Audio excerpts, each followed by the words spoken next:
جی میں ہوں Nadeem Siddiqui M7 city news کے ساتھ. اس وقت موجود ہوں میں ڈسٹرکٹ سینٹرل کے گلبرگ کے علاقے میں، جہاں پر ہمارے ساتھ موجود ہیں director park central Nadeem Hanif صاحب. ندیم حنیف صاحب سے معلوم کریں گے کہ آیا کہ ان کی جو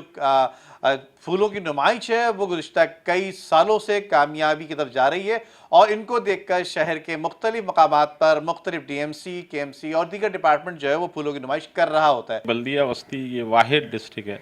جو 4 فلاور شو آرگنائز کرتی ہے، اور اس کی سب سے بڑی کوالٹی یہ ہے کہ جتنے بھی پلانٹس کا ہم ڈسپلے کرتے ہیں یہ اپنی ہی نرسری میں تیار کرتے ہیں. کارپوریشن کے لحاظ سے اگر دیکھیں تو میرے خیال میں سب سے بڑی DMC کی جو نرسری ہے وہ سینٹرل کی ہے، جو فیڈرل بی ایریا بلاک 6 میں. اس کے ساتھ ساتھ آپ نے نمائش کی بات کی، انشاءاللہ تعالیٰ ابھی جیسے آپ نے دیکھا کہ ہم نے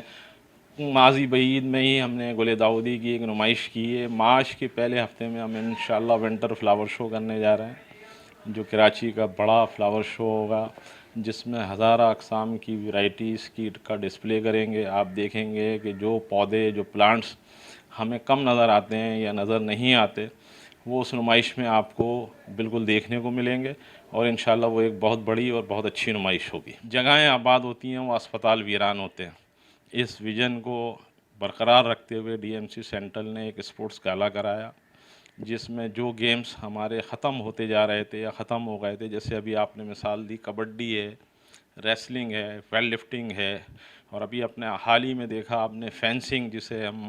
وہ تلوار بازی کہتے ہیں، اس کا ایک بڑا انعقاد کیا. تو DMC سینٹرل انشاءاللہ تعالیٰ اس کوششوں میں، اس کاوشوں میں لگی ہوئی ہے. یہ تھا ندیم حنیف صاحب جو کہ ڈائریکٹر ڈسٹرکٹ سینٹر تھے، اور ان کا کہنا یہ تھا کہ آیا کہ نوجوانوں کو دیگر جو تکالیف کا سامنا کرنا پڑ رہا ہوتا ہے تو اس کو سہولیات فراہم کرنے کے حوالے سے ان کی جو تکدو دن رات جاری ہیں، جبکہ دیگر پارکس کے ساتھ ساتھ فلاور شو اور دیگر تقاریب کا بھی انعقاد کیا جا رہا ہے.